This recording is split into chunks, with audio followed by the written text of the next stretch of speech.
नमस्कार। The wire में आपका स्वागत है। मैं हूं शरद प्रधान और लखनऊ सेंट्रल में आज हम बात करेंगे कि किस तरह से उत्तर प्रदेश में भाजपा सरकार ये बार बार इस चीज पे को दोहराती है और लोगों के ऊपर ये इंप्रेशन क्रिएट करती है कि उत्तर प्रदेश में किसी प्रकार का राम राज्य आ चुका है, लेकिन जो हकीकत है वो कुछ और है। और वो मैं आपको उदाहरण के तौर पे आज का यहाँ का इंडियन एक्सप्रेस दिखलाना चाहूंगा, जिसमें एक पन्ने पे इस तरीके की खबरें हैं।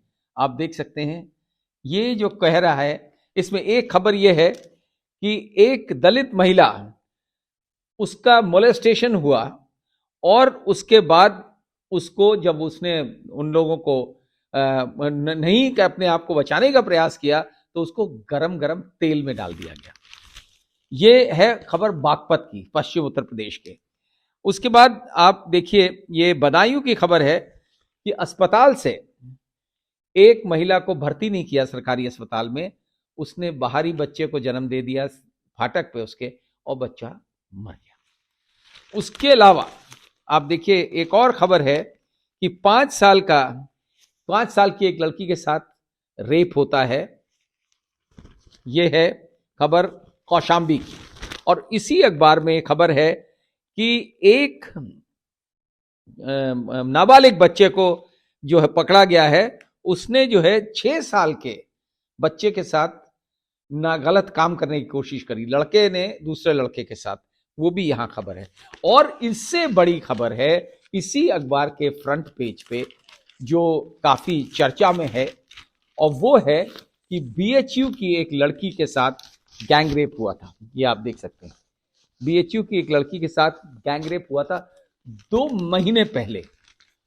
वो लड़के, उनमें से 2 जने भारतीय जनता पार्टी के एक्टिविस्ट थे, उनके आईटी सेल से कनेक्टेड थे, कोऑर्डिनेटर्स थे।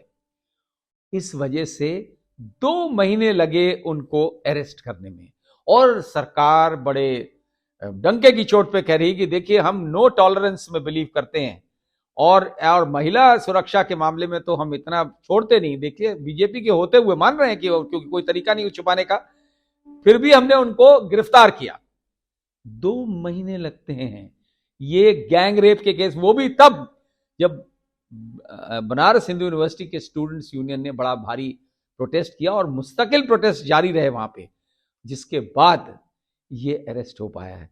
और ऐसे में आप कहेंगे कि साहब हरी साहब हम तो जो है बिल्कुल इतने तत्पर रहते हैं और क्राइम के मामले में हम किसी को नहीं छोड़ते, और खास तौर से महिला के साथ क्राइम में। इसको कौन मानेगा? ये जो मामला है आप देख रहे हैं किस तरीके के जो हालात हैं। और ये तब है जबकि कुछ ही अखबार हैं जो ये सब छापते हैं, उनमें इंडियन एक्सप्रेस प्रमुख है। वरना और अखबारों में ऐसी खबरें जिससे किसी प्रकार से सरकार की पोल खुल जाए वो नहीं छपती है और उसको इंश्योर किया जाता है। तो बीएचयू की जो महिला का केस था, जो स्टूडेंट थी वहां की, 2 महीने पहले, 1 और 2 नवंबर की रात को वो अपने वो कैंपस में ही जो है वो निकल सड़क पे टहल रही थी 1-1:30 बजे अपने किसी मित्र के साथ, मेल फ्रेंड के साथ। और उसी में 3 लड़के मोटरसाइकिल पे बैठ के आते हैं कैंपस के अंदर, और वो जबरदस्ती वो लड़की को पकड़ लेते हैं। लड़के को अलग कर दिया जाता है और वो खुलेआम उसी लड़के के, उसके दोस्त के सामने उसके साथ तरह तरह से उसको तंग करते हैं, परेशान करते हैं, मोलेस्ट करते हैं खुलेआम, और उसको कपड़े भी उसके उतार देते हैं और फिर फोटो खींचने लगते हैं, वीडियो बनाते हैं। और ये सब कुछ चल रहा है ये लगभग 1:30 बजे रात को, और उसके बाद वहां से भाग जाते हैं। नेक्स्ट जब ये भागती है लड़की वहां से, वो फिर भी उसका पीछा करते हैं, तो वो भाग के किसी प्रोफेसर के घर में घुस जाती है। वो उसकी मदद करते हैं और सिक्योरिटी को बुला के, पुलिस को बुला के एक्शन लेते हैं। एफआईआर लॉन्च होती बड़ी मुश्किल से, और उसके बाद विवेचना चलती रहती है। 60 दिन लगते हैं विवेचना करने में। ये अगर रेप का कांड, गैंग रेप का कांड, मोलेस्टेशन का कांड किसी और व्यक्ति द्वारा किया जाया होता तो अभी तक क्या होता? अगर वो भारतीय जनता पार्टी से जुड़ा ना होता तो जरूर फिर तो आप देखिए सरकार उसके घर पे बुलडोजर भी चला देती। लेकिन यहां पे 2 महीने तक वो सरेआम घूमते रहते हैं, बनारस शहर में भी रहते हैं और कुछ नहीं होता उनका। प्रोटेस्ट बढ़ते जाते हैं, स्टूडेंट्स यूनियन उसका जगह जगह उसके आंदोलित होती है स्टूडेंट्स, लेकिन कोई सुनवाई नहीं। वहां की लड़कियां तमाम प्रोटेस्ट करती हैं, बल्कि होता यह है कि वहां के छात्रों के खिलाफ एफआईआर हो जाती है। जो लोग एजिटेट कर रहे हैं, डेमोन्स्ट्रेट कर रहे हैं, जो कि उनका लोकतांत्रिक अधिकार है, उनके खिलाफ एफआईआर हो जाती है। अब आप बताइए ऐसी स्थिति में क्या करेंगे?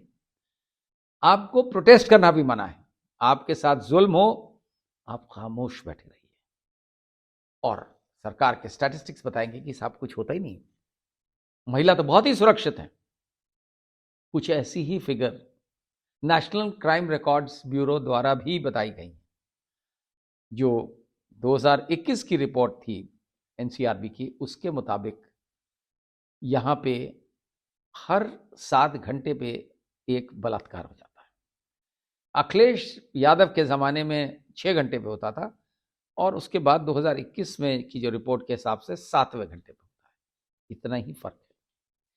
और उसके बाद ये कहा जाता है कि साहब पहले की सरकारें तो रेपिस्ट को, क्रिमिनल्स को, मर्डरर्स को, लैंड ग्रैबर्स को संरक्षण देती थी। सही है, इसमें कोई शक नहीं, लेकिन आज क्या ऐसा नहीं हो रहा है? भारतीय जनता पार्टी के सांसद, लोकसभा के मेंबर, बाहुबली मेंबर बृजभूषण शरण सिंह ने हाल में, जो रेसलिंग फेडरेशन ऑफ इंडिया के प्रेसिडेंट थे, बिल्कुल धमक के साथ रहते थे, और भारत की बड़ी बड़ी रेसलर्स जिन्होंने ओलंपिक मेडल भी हासिल किया, एशियन गेम्स मेडल, तमाम मेडल्स लिए, उनके साथ उन्होंने खुलेआम छेड़खानी, मोलेस्टेशन, तरह तरह से उनको फिजिकली प्रताड़ित किया, सेक्सुअली तंग किया, लेकिन उनके खिलाफ भी कोई कार्रवाई नहीं होती। उनमें से एक लड़की क्योंकि नाबालिग थी तो शुरू में केस तो दर्ज हुआ, जब बड़ा हंगामा किया गया पॉक्सो के एक्ट में, लेकिन फिर वो केस वापस करवा दिया गया। करवाया गया मैं इसलिए कहता हूं क्योंकि जोर जबरदस्ती, डरा के, धमका के, इंटिमिडेट करके नतीजा उसका ये निकला कि उस बच्ची को और उसके बाप को लिख करके उन्होंने दे दिया कि साहब हम जो है वो गलत कहा था, इसके साथ नहीं हुआ है। अब आप इसको कौन मानेगा? लेकिन वो शख्स एक दिन के लिए भी जेल नहीं जाता है, तो मैसेज क्या जाएगा? इसीलिए आप देख रहे हैं कि जब उसके खिलाफ कार्रवाई नहीं हुई तो जो सत्ताधारी लोग हैं उनको किस बात का डर होगा कि भाई हमारा एक नेता एमपी, उसने तो इतना बड़ा कांड कर दिया कि बड़ी बड़ी देश की बड़ी बड़ी पहलवान कुछ नहीं उखाड़ पाई उसका। तमाम स्पोर्ट्समैन सड़क पे उतरे, उल्टे उन्हें डंडे पड़े, लाठियां पड़ी, घसीट के ले जाया गया, तो हमारा कौन क्या बिगाड़ लेगा? तो आईटी सेल के, जो बनारस के आईटी सेल के ये लड़के, 3 में से 2 लड़के आईटी सेल वाले, तो उन्हें भी इस बात का वो निडर हो गए।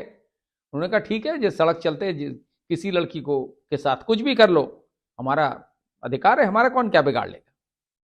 शायद यही वजह होगी कि इस तरीके का कांड हुआ 1 नवंबर की रात को वहां, और आज तक लोग बड़े लड़ झगड़ के ये सोचते रहे कि शायद जद्दोजहद के बाद कुछ हो।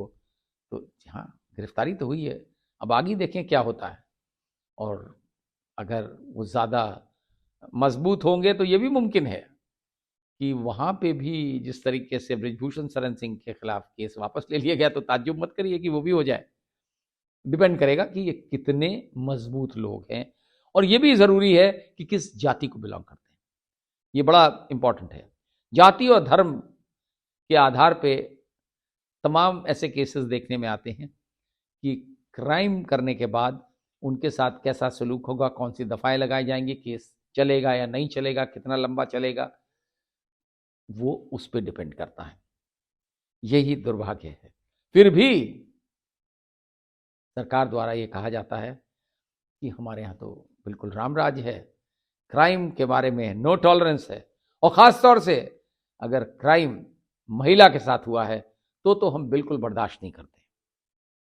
हकीकत आप जानते हैं क्या है। द वायर के और वीडियोस देखने के लिए सब्सक्राइब करें और बेल आइकन पर क्लिक करें।